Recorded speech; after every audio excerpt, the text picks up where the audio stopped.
Leo nimewaletea history ya Tanzania. Huyu Samia, Watanzania wameshakubali yeye ni president. Aliupishiwa pale kwa Tanzania Defense Forces, hatujakataa. Lakini Samia, stop killing Tanzania. Stop arresting them. Simamisha. Watu wa Tanzania ni citizen Tanzania. So stop arresting them, stop attacking them. Haina maana, umeshachukua kiti.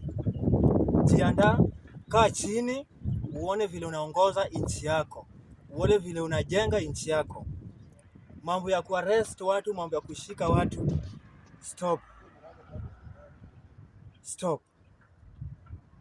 Hata Kenya ilikuwa, lakini kila kitu tulisha organize, tunaendelea. So watu wa Tanzania pia ni Tanzanian people, Tanzanian citizen. Allow them to live in their free style.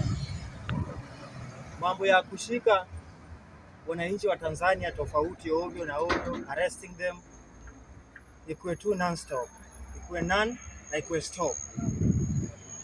Hiyo ndio jambo letu nilikuwa nataka niwaletee. So ingia online usikize mazungumzo. Mambo ya kushika watu sio nzuri, kidnappers sio nzuri. Umeshachukua uongozi, na mtu mwenye analeta uongozi ni mwananchi. Mbona unamkidnap tena? Mbona unawashika?